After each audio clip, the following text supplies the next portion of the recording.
Evangelho segundo escreveu João, capítulo de número 7, versículo de número 37, 38 e 39. Desejo que a igreja leia o versículo 38, por favor. Eu vou ler o versículo 37 e 38, perdão, e quero que a igreja leia o versículo 39. Nos diz assim: Evangelho segundo escreveu João, capítulo de número 7, versículo 37, 38 e 39. No último dia, o grande dia da festa, Jesus pôs-se em pé e clamou dizendo: se alguém tem sede, que venha a mim e beba. Quem crê em mim, como diz as Escrituras, rios de água viva correrão do seu ventre. A igreja, versículo 39.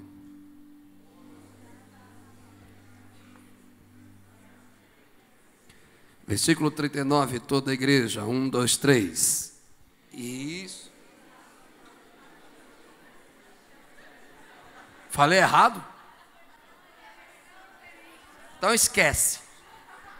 Diz assim: e isso disse ele do Espírito que havia de receber os que nele crescem, porque o Espírito Santo, repita comigo, o Espírito Santo ainda não fora dado, porque Jesus ainda não tinha sido glorificado. Pode sentar, queridos, Deus os abençoe. Eu estou desde 3 da madrugada falando com Jesus, e eu e ele assim, um papo bem reto, pedindo ao Senhor uma palavra especificamente para a finalização de uma festa tão bonita, a qual eu tenho ouvido os testemunhos, muitos irmãos alegres, felizes, pelo que o Senhor tem visitado o seu povo desde sexta-feira. E veio um tema ao meu coração, que eu quero aqui ter uma dissertação bem simplificada, mas bem objetiva, totalmente dependente da graça na minha vida. É apaixonados e cheios do Espírito Santo. Apaixonados e cheios do Espírito Santo. Você pode repetir comigo? Apaixonados e cheios do Espírito Santo. O tema dessa conferência é apaixonados por Cristo. Paixão é um desejo explosivo, que começa grande, mas acaba diminuindo. O amor começa pequeno e vai crescendo. Mas quando você é envolvido pelo amor, ele é o sentimento central. E esse amor, pela a intensidade de importância que você dá a quem ama, os seus sentimentos aumentam e a paixão explode. Então, quando você ama o Senhor, ele é recíproco à sua ação. Então você cada vez mais que sente Ele, mas você deseja ter mais da presença dEle. Então, no meio dessa convicção, eu quero abordar com vocês algo interessante, algo simplório, mas interessante. No capítulo de número 15 do livro histórico do Novo Testamento, Lucas, o único não judeu de origem gentílica que escreve no Novo Testamento o único livro histórico, pois os livros dos 4 evangelhos, tanto sinóticos como o evangelho de João, são evangelhos biográficos da pessoa de Cristo. Mas Lucas faz questão de escrever pelo Espírito Santo a história da igreja. E essa história, na finalização, deveria ter a palavra amém. É uma questão da tradição escrita da época, mas não tem. Então se entende que é uma história contínua. Enquanto a igreja não for arrebatada, a história da igreja está sendo escrevida, tanto por aqueles que estão na fama, como aqueles que estão no anonimato. A igreja está triunfando. Então entendemos que Lucas começa a escrever algo interessante, que quando há o grande avivamento da igreja em Antioquia, onde 2 ministérios traziam equilíbrio para a igreja, o ministério dos profetas e o ministério de doutores. O texto diz bem claro que esses mestres congregavam em Antioquia. Quando Barnabé se torna o mentor de Paulo, leva Saulo ainda para estudar em Antioquia, o texto diz que essa igreja tem umas características extremamente apaixonantes. Eles oravam, jejuavam e tinham prazer de ouvir a voz do Espírito Santo. Diz o texto que, e o Espírito falou: separe para mim Saulo e Barnabé para a obra que eu tenho vos enviado. O contexto diz, do capítulo de número 13, você vai entender que o primeiro sermão de Paulo, depois da sua convenção em Antioquia, na sinagoga, Quando se termina todos os rudimentos da liturgia na sinagoga, de repente é dada oportunidade a ele, e Paulo começa a ter um dos sermões mais lindos, provando o Messias na lei, nos profetas e nos poetas. E algo me chama a atenção, que quando Paulo faz a parte apologética da pessoa bendita e do sacrifício santo de Cristo, ele trata sobre a ressurreição dele, daquilo que foi falado. Ele faz uma síntese de todas as profecias, que a lei, que os profetas e os livros poéticos falavam de Cristo. Mas algo diz lá no capítulo 13, versículo de número 36, se eu não me engano, Paulo diz assim: e na verdade as profecias messiânicas no livro de Salmos, a qual foram cantados por Davi estava exaltando ao Senhor, o Messias. Mas Lucas, no sermão de Paulo, diz algo que me chama a atenção, e eu acredito que o Senhor vai falar contigo. Ele diz assim: e Davi foi achado no seu tempo servindo ao Senhor. Tem outra tradução que vai dizer: e Davi foi achado na sua geração, encontrado servindo ao Senhor segundo o seu propósito. Aí você me pergunta: pastor, o que você quer dizer com isso? Quem estuda o Velho Testamento e a biografia dos personagens, e a qual nós utilizamos tanto as suas características positivas como negativas, para que se torne um exemplo, para maximizarmos a nossa fidelidade ao Senhor, encontramos Davi, um dos personagens que posso dizer, não polemista, mas polêmico, uma história polêmica.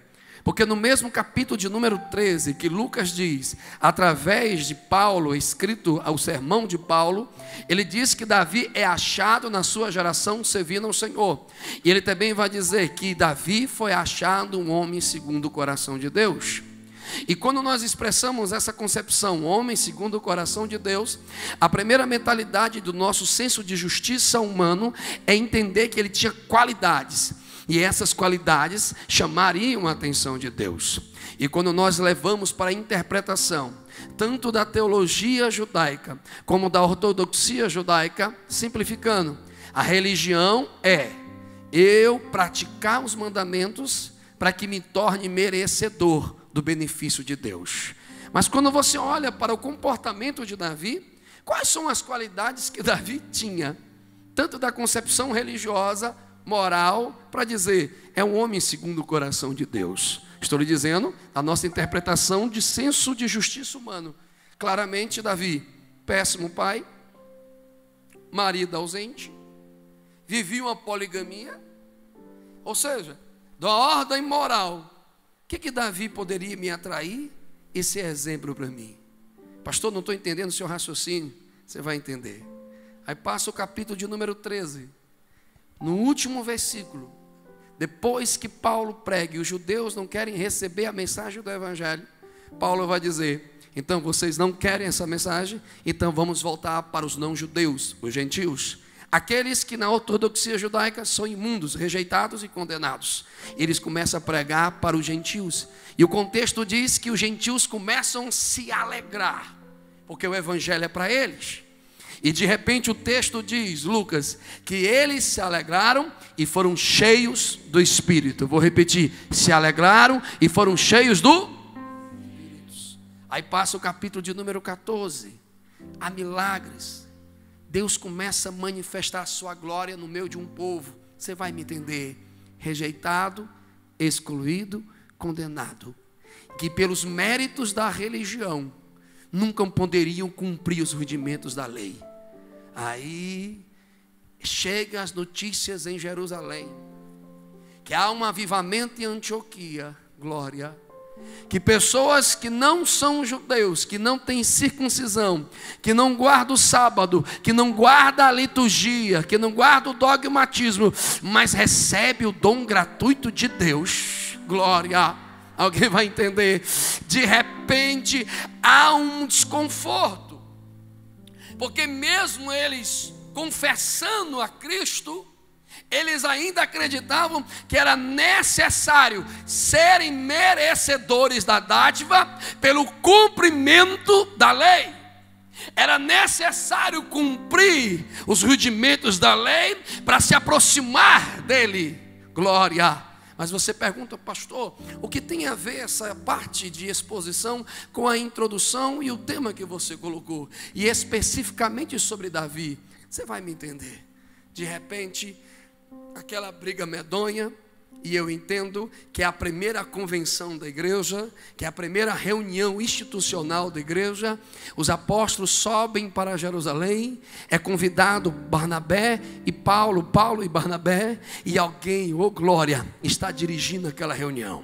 Alguém é líder, alguém é um pastor presidente, e o nome dele se chama Tiago, que a Bíblia diz que ele é irmão de Cristo, segundo a carne.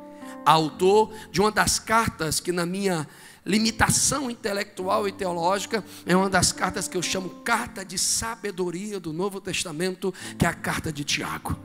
Tiago, irmão do Senhor, está presidindo a reunião. Alguém vai me entender? E de repente há uma briga, porque das facção dos fariseus gritam: não, essas conversas de Paulo e Barnabé não pode ser verdade. Um povo excluído não pode receber o dom. Um povo que é condenado não pode receber. Nós somos merecedores. Nós somos bons.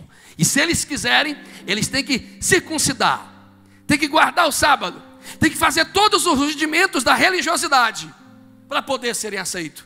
Aí de repente, no meio daquela reunião, eu visualizo, levanta um presbítero, já de idade, seu cabelo branco, diz: presidente, dá minha parte.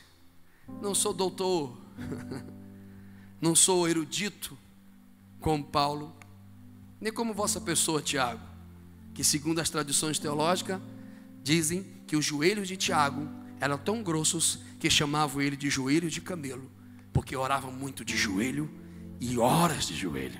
Era alguém que era extremamente fidedigno à ortodoxia da sua concepção religiosa, guardava tudo, o cara era o cara.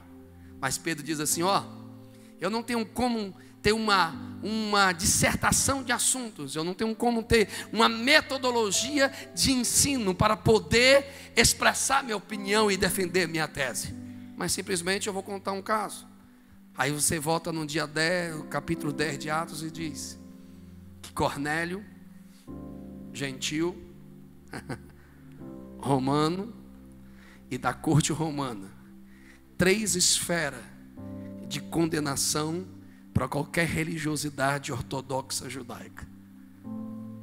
Orava e falava com o Deus dos judeus, que os judeus diziam: não tem como você se aproximar dele.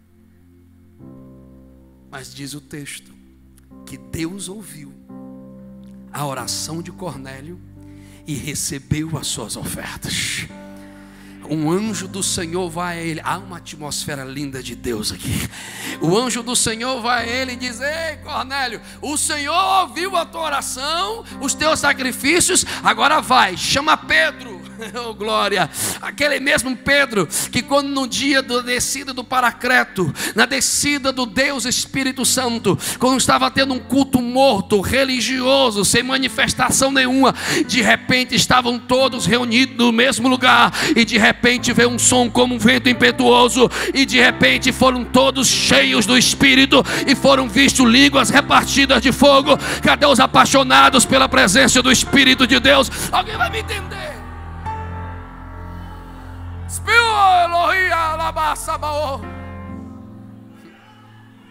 Aleluia. Diz o texto que ele manda chamar Pedro, o pregador do Pentecoste. Não era doutor, mas era pregador do Pentecoste. Não era erudito, mas era pregador do Pentecoste. Não era o pós-graduado, mas era pregador do Pentecoste. Não tinha toda a capacidade científica, mental, racional, filosófica, mas era pregador do Pentecoste. Tem gente que tem teoria de Deus, mas nunca experimentou Deus. Tem gente que conhece todos os assuntos de Deus, mas nunca foi cheio de Deus, porque só pode ser cheio quem se esvazia, e para se esvaziar tem que ser apaixonado pela presença de Jesus. Quem recebe essa palavra? Quem me ajuda? Eu sinto ele aqui. Cara, que é vibe que fala. E vibe doido, eu estou aqui, chega, eu estou com a carne tremendo. De repente, Jesus tem um ribuliço aqui. Ele começa a pular. Cara, Pedro ainda conheceu Cristo, teve o processo com Cristo, mas não entendeu a dimensão, glória, da graça. Ele ainda não tinha entendido. Mesmo cheio do Espírito, ainda não tinha entendido a profundidade da graça. Está orando, aí de repente ele vê descendo do céu uma visão. Me dê atenção. Um lençol amarrado nas 4 pontas, parecendo um vaso. E quando se abre, eu estou sentindo Jesus aqui.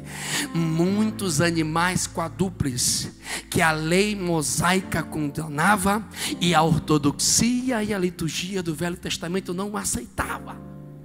De repente a voz dizia, alguém vai entender: mata e come.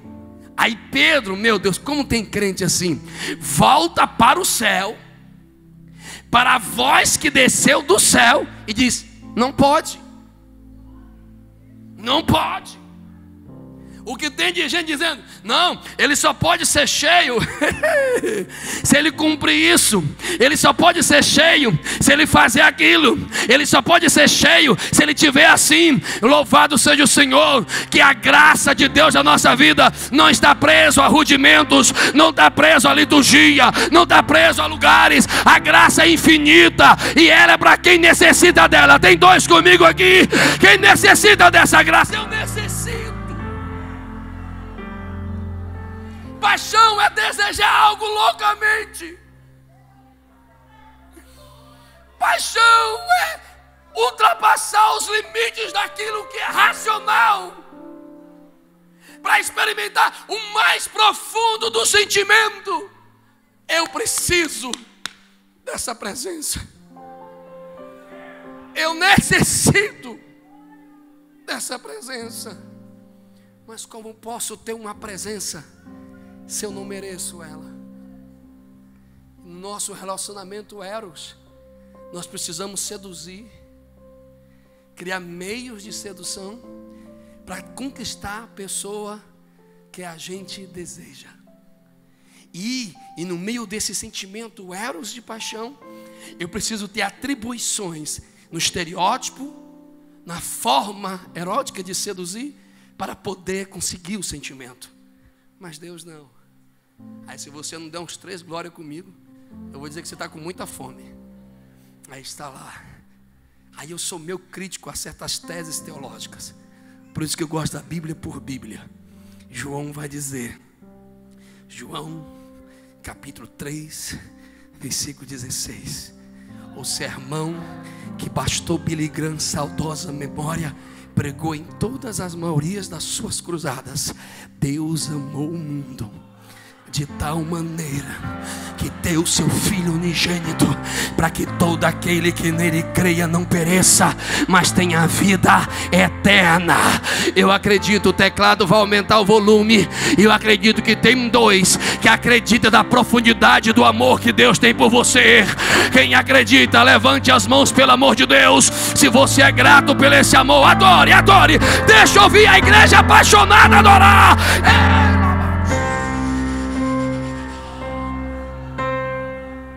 Ainda não entendi, deixa eu concluir. Mata e come, não pode. Eu me lembro, com 17 anos, que eu participei de um projeto missionário chamado Janela Fortaleza, que era a inauguração do projeto 10x40. Aí eu vi o pastor Dr. José Erion pregando. Era muita gente naquele ginásio, tinha gente lá de fora e não tinha como entrar. E eu dizia no meu coração, novo convertido, eu quero sentir essa glória, eu quero pregar esse evangelho, eu quero ser alguém nesse propósito. Aí eu fui num ministério onde eu congregava, não precisa dizer nomes para que não quebre a ética, você vai entender. Quando eu cheguei lá, eu levei 3 horas e meia para ser atendido por aquela pessoa. Aí ele olhou para mim e disse assim, tá, pode sentar. O que você quer? Não, eu só vim aqui para que o Senhor escute o meu sonho e ore pelo meu sonho. Ele falou, qual é o seu sonho? Eu quero ser um missionário, eu quero pregar, eu quero falar dessa graça, eu quero falar desse amor. Eu sou apaixonado por esse evangelho, eu tenho uma alegria de falar desse evangelho. Aí ele olhou para mim e disse assim, tudo bem, vamos acreditar no teu sonho, mas porém me diga uma coisa, quem é o teu pai aqui? Eu digo, como assim? Não, seu pai é pastor aqui? É líder aqui? Não. Ah, então tá, ele é um empresário aqui? É o quê? Eu digo, não estou entendendo, Senhor. Tudo bem, não importa. Quem é a sua mãe aqui? É uma obreira, é do ciclo de oração? Eu digo, não. Meu pai é um cadeirante que perdeu as 2 pernas pela nicotina do cigarro, deu trombose. A minha mãe é uma pessoa simples que lavava roupa e tinha um bar para sustentar 5 filhos pequenos, porque papai tinha adoecido. Ah, tudo bem. Mas qual é a sua formação? Qual o nível cultural que você tem? Ou seja, o que você tem para oferecer à instituição para que você seja merecedor desse sonho? Eu disse, pastor, eu só tenho o meu desejo por Cristo. E ele disse, há sonhos e há delírios. Volte para casa. Tem gente que olha para o céu e quer dizer como é que Deus tem que agir na vida de alguém. Tem gente que quer mandar a forma que Deus tem que operar na vida de alguém. Mas a Bíblia diz que a voz diz, mata e come. Aí Pedro entendeu que não era só a purificação dos alimentos, mas é que Deus ia purificar um povo. Que a concepção da meritocracia religiosa não aceitaria. Que o estereótipo definido pela concepção religiosa não aceitaria. Aí Deus visita Pedro, oh glória. Ele diz, levanta cara, vai lá na casa de Cornélio. E quando abre a porta, Pedro já está pronto. Quando Pedro chega na casa de Cornélio, gentil, romano, da corte romana. E para um judeu, se alguém favorecesse um romano, era traidor. Aí Pedro chega, Cornélio, durma não por gentileza, vai querer adorar Pedro. Pedro, não, pera aí, macho, que eu vou abrir uma tese aqui. Se Pedro não fosse judeu, ia ser cearense, porque era apressado, falava muito, ainda andava com peixeira, porque cortou a orelha de Malco. É minha tese das minhas heresias, mas parece um cearense todinho. Eu sou um. De repente, Pedro começa a pregar uma mensagem, pastor Milton, que nessa geração está rara, que a gente chama de soteriologia, doutrina da salvação, o propósito do evangelho. Quando um Pedro começa a pregar, vem comigo, irmão, durma não. Toda a família de Cornélio, toda, cai de joelho. Não era o templo, não era culto da expiação, não era a circuncisão. Família de Pedro, de Cornélio, confessa a Jesus como Salvador, porque estavam apaixonados, receberam o amor, estavam apaixonados. E se você não der um glória, eu vou dizer que você está com raiva de mim. Mas o texto diz que toda a família foi cheia, cheia, cheia. Cadê a geração apaixonada por Jesus e cheia do Espírito Santo? Me dê um sinal aí. Cadê os adoradores que são cheios? De repente, pastor, ainda não entendi, calma, já vou.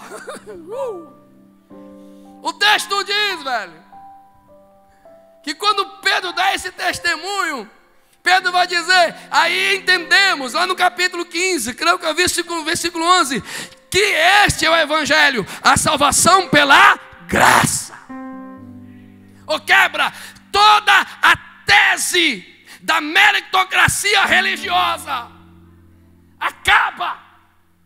Eu não vou ser cheio do Espírito Santo porque eu sou o cara. Eu vou ser cheio do Espírito Santo porque Ele é o cara. Eu vou ser cheio do Espírito Santo não porque eu mereço, mas porque Ele merece a minha adoração e a minha glória. Tem dois que querem ser cheios dessa presença. Posso continuar a mensagem? Sim ou não? Tem muita gente que entra no culto, sai do culto e está do mesmo.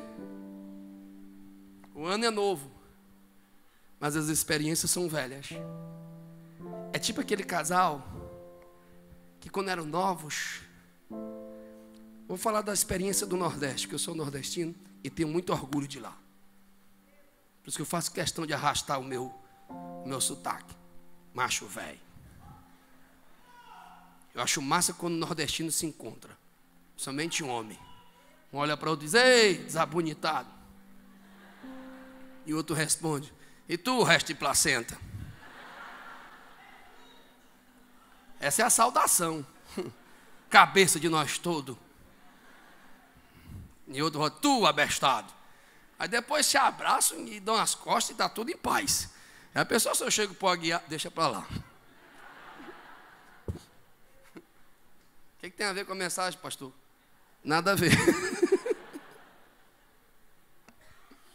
Quando Pedro volta e termina, o texto diz que Tiago toma a palavra e diz assim: agora entendemos que se cumpre o que os profetas falaram. Quando ele diz profetas, está no plural. Ele lembra da profecia de Ezequiel, que Deus quebraria o coração de pedra, daria um coração de carne, e eles entenderiam a lei e encheria eles do Espírito Santo. Quando ele diz os profetas, ele vai dizer lá, glória, Isaías capítulo 32, clame que até do alto desça o Espírito, e o Espírito transforme o deserto em campo e o campo em florestas. Quando ele diz profetas, ele quer dizer Joel, e o meu Espírito será derramado sobre toda a carne. E na finalização ele diz, Amós capítulo 9, versículo de número 11, dizendo Amós, o Senhor está do lado do altar, pois o Senhor está rejeitando o culto da religiosidade morta. E diz, e o Senhor trará com abominação e juízo, aquele que fugir para as ilhas, ele o alcançará, aquele que fugir para o vale, a espada o alcançará. Aí ele começa, Amós, não era doutor, não era mestre, era boiadeiro, mas era cheio do Espírito Santo. Antes do seu diploma, seja cheio do Espírito Santo. Antes da sua retórica, seja cheio do Espírito Santo. Antes da sua intelectualidade, seja cheio do Espírito. Aí eu vou apelar agora. Aí você fica assim.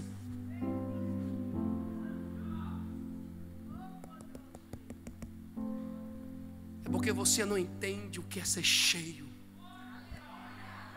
Não sabe o que é isso, cara. Não sabe.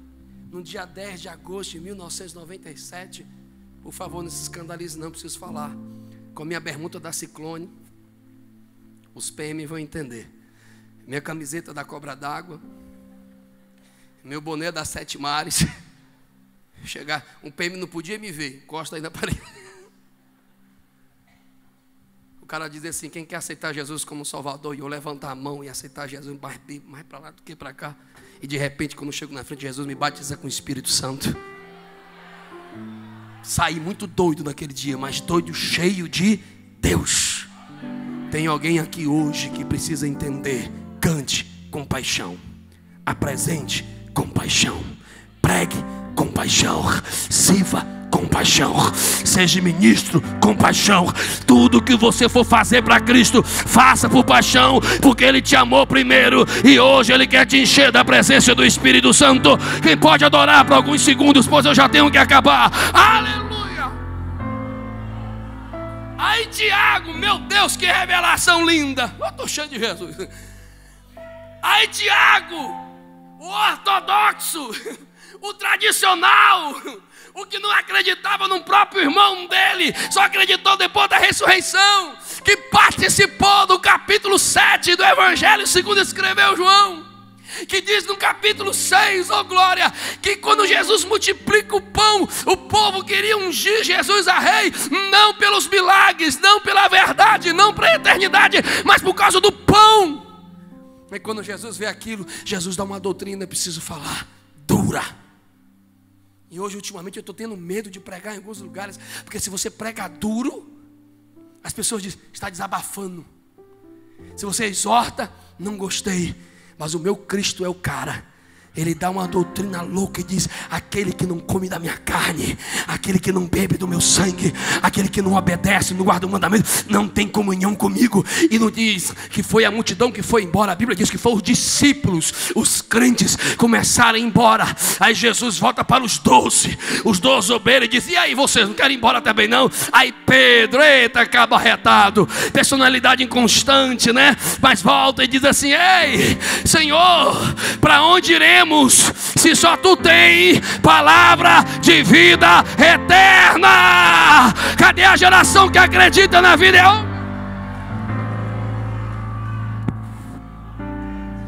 Eu acho que eu não estou pregando besteira. De repente, oh glória, aleluia. Se a alegria da vida eterna não te motiva à santidade, então não é Deus que você quer uma religiosidade morta. Se você precisa que alguém brigue com você para adorar, você não entendeu o prazer que é ser perdoado por Ele, ser aceito por Ele, ser restaurado por Ele. Deixa eu concluir.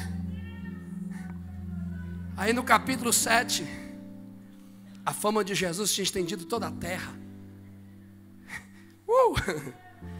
Aí de repente, aí os irmãos de Jesus chegam junto. Tu tá ouvindo aí que os caras estão dizendo? Que é te ungir a rei, ó. E se te ungir a rei, nós somos irmãos, né? Vamos ser príncipe. Aí Jesus volta: o vosso tempo é qualquer hora, mas o meu tempo ainda não chegou. Pode ir embora. Aí Jesus, e diz o texto, que as multidões perguntavam: aonde ele está? Cadê ele? E ele vai anonimamente. De repente ele começa a pregar. Acredito que alguém já está me entendendo. E quando ele começa a pregar, numa festa chamado tabernáculo, não tenho mais tempo para explicar. Tabernáculo significa morada, tenda do encontro entre aquele que adora com aquele que recebe adoração. O encontro daquele que necessita de perdão com aquele que tem um poder para perdoar. Quando ele chega lá, oh glória, na festa que todo judeu tinha que ir por ano para celebrar, oh glória, que num dia da inauguração da tenda no deserto, Deus mandou fogo sobre o altar e encheu a casa de glória. O texto diz que Jesus chega no primeiro dia, o Rei da Glória está lá, aquele que perdoa está lá, aquele que cura está lá, aquele que João diz: eu vos batizo com água, mas virá um que vos batizará com o Espírito Santo e com fogo. E interessante que era o templo, era o culto, e ninguém adorava, ninguém sentia, ninguém recebia. Passa um dia, 2, 3, 4, 5, 6, 7º, último dia, último culto. Estão lavando o altar. Ele se levanta e diz: quem tem sede, vem a mim. Quem crê em mim, como diz as Escrituras, de dentro do seu interior.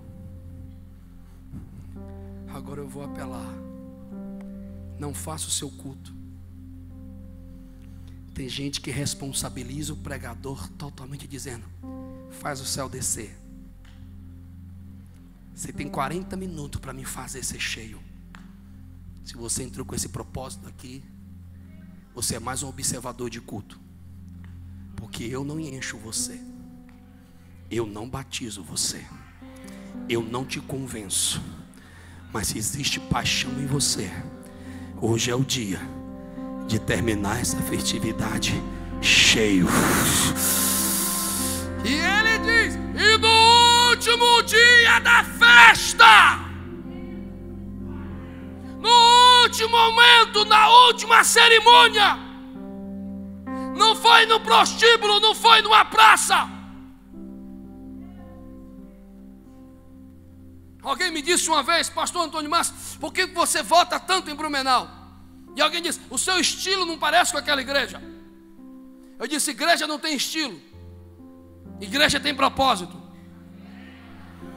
E a igreja que tem propósito, primeiro, ela espera o Senhor. Primeiro, ela espera o Senhor. Por isso vou me santificar. Jesus está voltando. Maranata. Segundo, ela tem prazer de anunciar o Senhor. Ela prega sobre o Senhor. E terceiro, ela adora. E uma igreja que não adora, ela não tem propósito. Ela não pode adorar no meu temperamento. Mas eu disse: meu irmão, eu só volto lá porque Deus é soberano. Segundo, eu só prego lá porque se você prega a Bíblia, fala da palavra, o povo vai adorar, não porque você está mandando. Mas o meu Deus está me dizendo aqui agora: tem gente que está depositando em mim toda a responsabilidade de sentir unção. Se você não abrir a boca, não chorar, não adorar, não quebrantar, vai sair do mesmo jeito. Mas se você é adorador, tem sede dele, é apaixonado por ele, alguma coisa vai acontecer na sua vida aí. Alguém está entendendo aqui? Alguém está entendendo?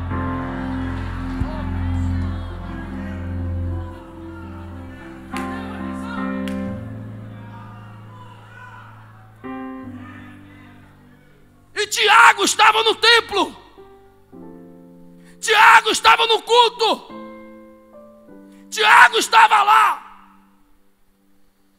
Quanto tempo? Quanto tempo faz que você canta e não sente? Que você toca e não sente? Que você prega e não sente? O teu culto se tornou uma rotina religiosa, sem vida e sem prazer. Mas com todo o temor da minha alma, ele me toma com toda a autoridade do Espírito Santo e diz nessa tribuna: quem tem sede da minha presença, da minha glória, do meu amor, do meu perdão, quem crê em mim, é de dentro de você. Espírito de Deus, se tem algum adorador nessa galeria, se o Senhor está me usando neste lugar, se o Senhor está recebendo o nosso propósito, faz alguém se alegrar na tua presença aí. Aleluia, aleluia, aleluia. Essa igreja é uma igreja avivada, não porque pregador tem que dizer que é avivada, é porque a presença do Espírito tem liberdade de operar nesta casa. Cadê os adoradores? Cadê a geração dos adoradores?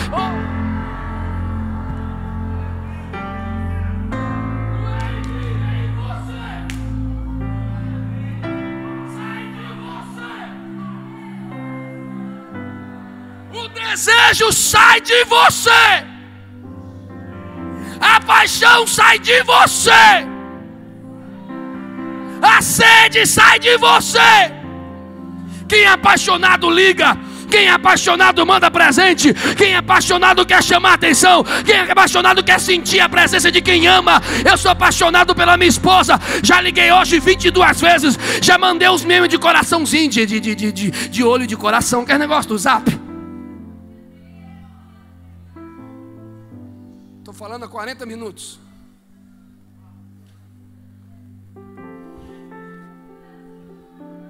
Tiago estava lá.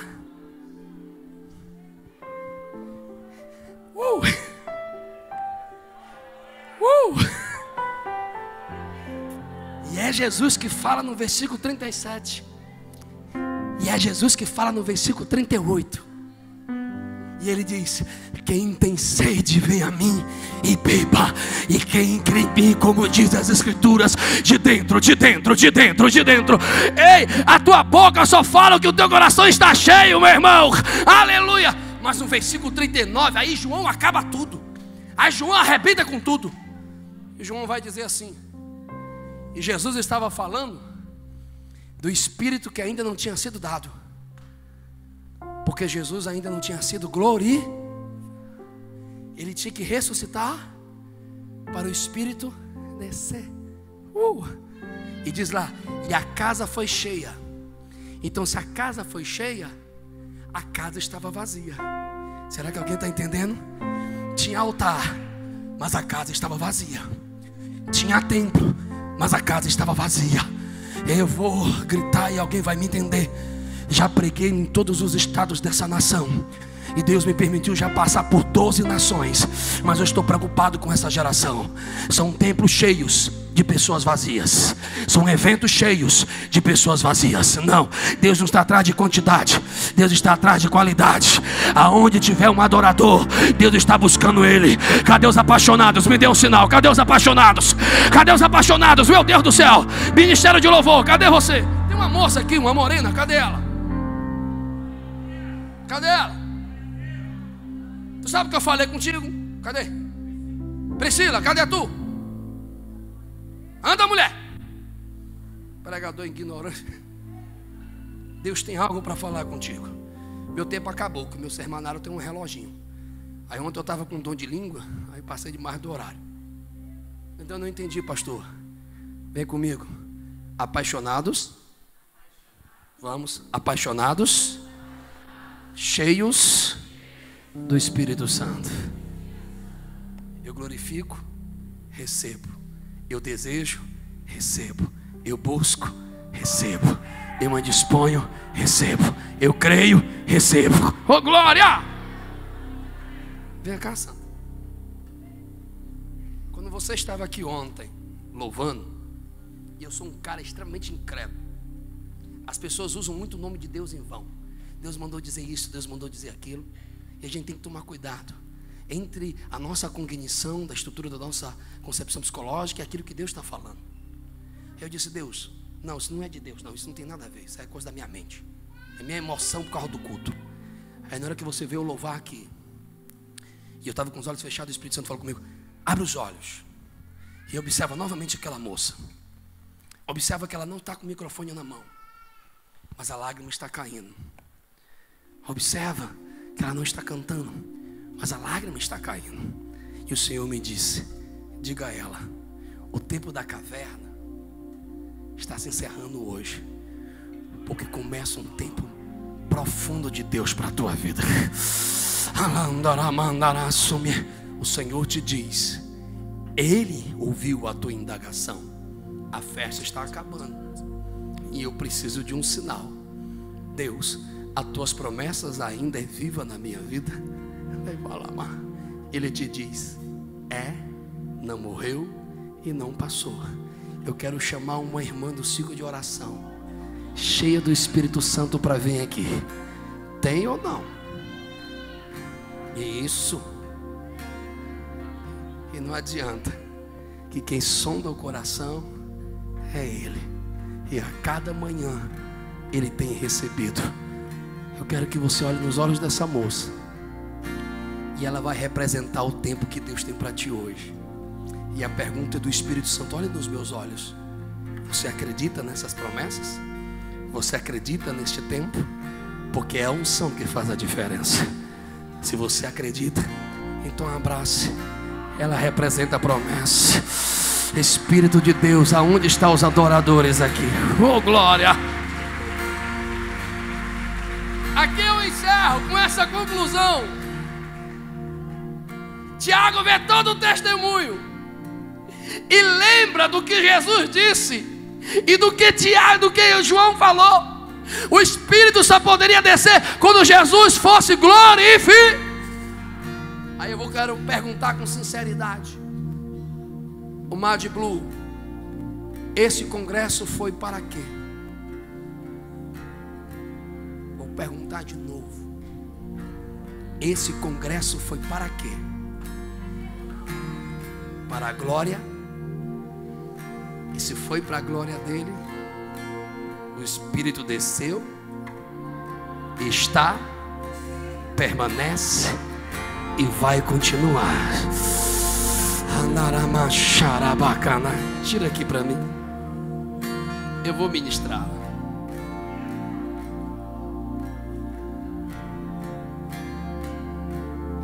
Eu sei que vocês ensaiaram, mas eu queria um microfone para ela. Ela vai louvar que Jesus tem um mistério aqui. Você crê, meu amor? Aqui tem músico profissional, tem ou não tem essa bagaça aqui, essa benção aqui? Eu fico pregando e olhando o pastor Milton. Quando ele levantou a mão, derramou uma lágrima. Eita, a glória desceu, ô glória. Te amo, viu, cara? Isso é do meu coração. Obrigado. Tiago toma a palavra e diz assim, cara, que loucura.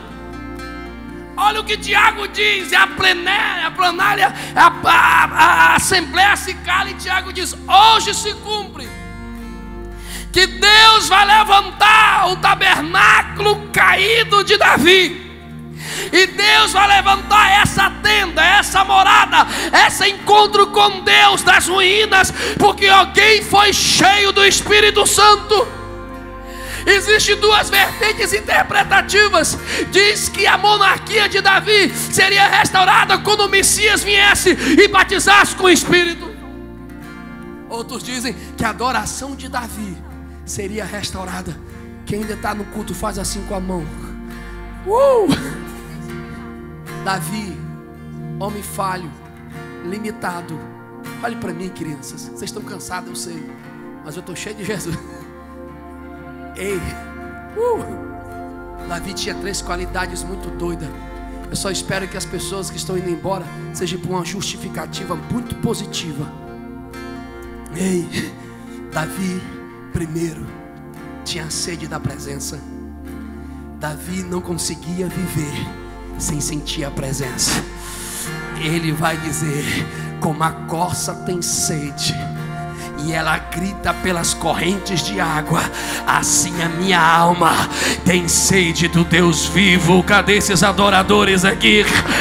Sede, propósito. Eu não sei viver sem a tua presença. Davi quebra todo o protocolo, porque a Bíblia diz que no dia que ele está com fome, ele chega no tenda e diz que qual o pão que tem aí? E alguém diz: só tem pão da propiciação, só tem pão para a cerimônia, só tem pão para quem é da linhagem, só tem pão para aquilo que é meritocracia religiosa. E Davi: não estou nem aí. Ele entra no lugar santo que era proibido, ele entra no lugar que não deveria entrar e come dos pães. Quem é alguém apaixonado por Cristo, ele vai sentir Deus no domingo aqui. Quem crê, diga amém. Mas ele vai sentir Deus segunda, terça. Vai chegar na sua faculdade de direito, vai sentir Deus. Vai chegar lá nos seus exercícios e vai sentir Deus. Porque ele não precisa de um lugar para receber de Deus, ele tem que ser o lugar para receber de Deus. Ele não precisa do templo, ele é o templo. E Deus habita na vida de quem é apaixonado pela presença dele. Quem recebe essa palavra, se coloque em pé, por favor.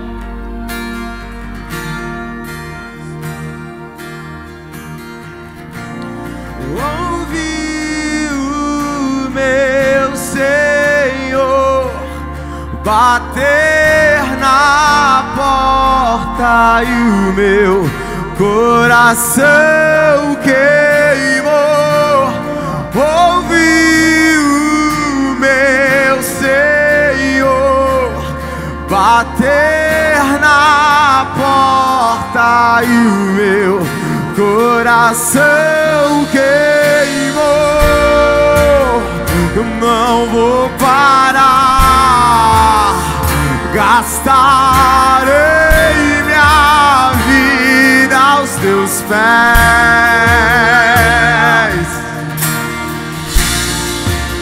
Eu não vou parar, gastarei minha vida aos teus pés. Larará, larará, cadê os apaixonados?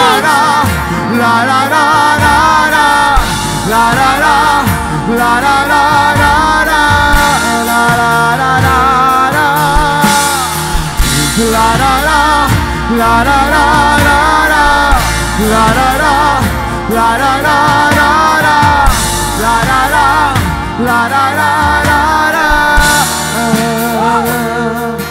Segura aí.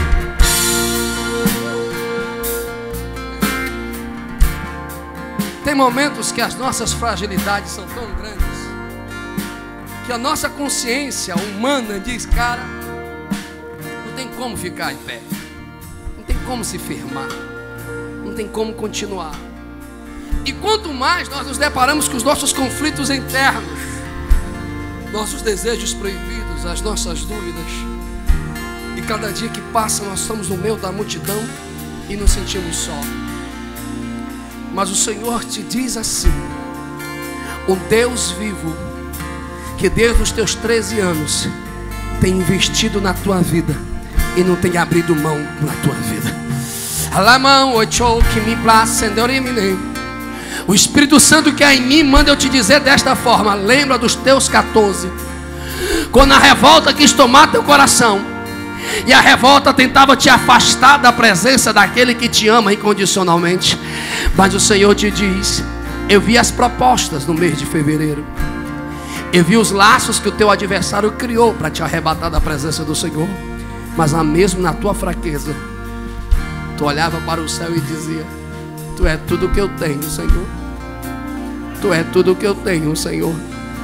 Então não vai encerrar essa festa da mesma maneira que tu entrou, porque tu disse: Deus, é bom trabalhar, mas eu quero sentir um pouco da tua unção. Não precisa pedir mais não, criança. Ele liberou essa unção. E Ele sara teu coração agora e te enche da presença dEle nessa casa. Quem é apaixonado por Ele, abra a boca e cante. Cerrado em meu peito, que não me dá descanso. Eu não tenho descanso. Eu tenho fogo cerrado em meu peito, que não me dá descanso. Libere! Deixa os rios! Deixa queimar, deixa queimar, deixa queimar, deixa queimar, deixa queimar, deixa queimar com fogo. Vamos! Deixa queimar, deixa queimar, deixa queimar, deixa queimar, deixa queimar, deixa queimar com fogo.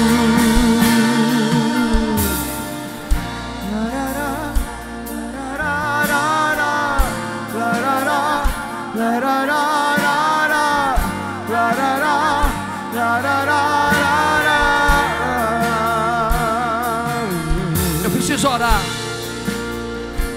Preciso orar em 1 minuto. Eu já ultrapassei demais o que eu tinha que pregar. Tiago disse que se tiver alguém cheio do Espírito, a monarquia celestial continua, o trono do Messias continua e o sinal do Messias continua. Eu quero fazer 2 orações em 1 minuto. Primeiro, você já conhece a verdade. já sentiu a presença do Senhor e hoje está afastado da casa do Pai, e você está aqui, eu quero te desafiar hoje a voltar a se apaixonar, a voltar a sentir este amor e voltar a ser cheio da presença do Espírito Santo. Confessar Jesus como Salvador é ter coragem de admitir publicamente: sou pecador, sou falho, e só Deus pode me perdoar e mudar a minha vida. Confessar Jesus como Salvador e dizer: eu preciso ter um encontro com essa graça e Ele me transformar, porque eu sozinho não posso mudar de vida. Onde está a primeira pessoa corajosa que precisa deste perdão? Levante a mão que eu quero orar por você. Aleluia. Vem chorando.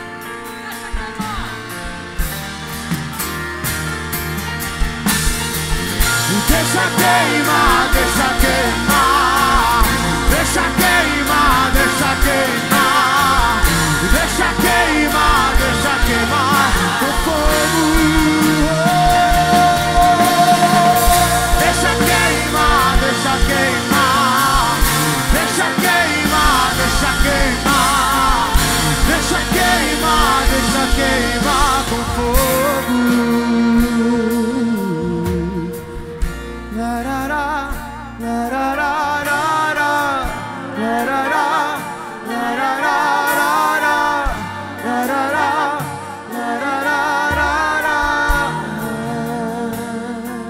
Você também que ainda não é crente, que tem muita coisa que eu preguei que você não entendeu nada, mas todas as vezes que eu estou pregando, e mesmo sem entender, algo profundo tocou em teu coração. Deixa eu te explicar. É a voz do Espírito Santo te convencendo e te dizendo: eu te amo e tem uma grande obra na tua vida, e é eu que tenho o poder de transformar você. Aonde está essa pessoa? Delay. Você está voltando. Cadê a última? Cadê a outra? Cadê a geração apaixonada? Cara, vocês não têm noção como eu amo vocês. Ei, Black, é Black, né, velho? O Deus que eu sirvo tem uma palavra para te dizer. O nosso ministério, ele tem círculos, tempos, datas que o Senhor determina na nossa vida. E o Senhor te diz publicamente: não se preocupa, tu estás no tempo certo, no lugar certo, para o povo certo. Não vai demorar muito, mas ele vai prosperar, porque ele tem algo grande para realizar através da tua vida. Olhe bem dentro dos meus olhos. É mentira do diabo que a tua vida e a tua família está debaixo de um jugo, porque aquele que começou a boa obra é fiel para terminar. Todo esse espírito de confusão que cerca, que tenta tirar a paz, vai ter que recuar, porque hoje você está reconciliando com aquele que te ama incondicionalmente, e a senhora vai adorar aqui e ele vai resolver lá. Você entende o que eu estou dizendo? Aleluia. Vem cá comigo, cara. Meu Deus, eu estou cheio de Jesus. Quando a gente anda errado, todo mundo quer andar com a gente. Quando a gente diz que não pode, ei, velho, para com isso. Esse negócio de ser crente é coisa de careta. E ele viu aquela roda, e ele viu o convite, mas mesmo na tua fraqueza, tu disse: quer saber de uma coisa? Meu lugar é na igreja. Ele viu e ouviu e pegou na tua mão, porque tu dissesse assim: eu só preciso que Deus pegue na minha mão e ande comigo. E Ele está pegando na tua mão agora. E se tu crer, Ele vai te renovar agora. Eu quero um dos líderes abraçando ele aqui. Tem paixão aí? Tem paixão aí, velho? Mocidade, tem paixão aí? A The Blue tem paixão por Cristo aí? Amém. Estenda Estenda as mãos para cá. Pai, no nome de Jesus, nós oramos por essas vidas. Pedimos o teu perdão sobre elas. Pedimos que o Senhor purifique no sangue de Jesus. Abraça com teu amor. E que a partir de agora eles sintam a restauração do teu Santo Espírito. Que a partir de agora eles entrem na condição de filhos reconciliados e filhos do reino de Deus. Agora, igreja, levante as mãos ao céu. Só quem é apaixonado pela presença do Espírito e acredita que através das letras dessa canção você vai adorar. E se você não é batizado com o Espírito Santo, Ele vai te batizar onde você está. Se você já é batizado com o Espírito Santo e é apaixonado pelo Senhor, você vai ser cheio da presença de Deus aí. Aleluia, aleluia. Pai, no nome de Jesus, ouve a minha oração.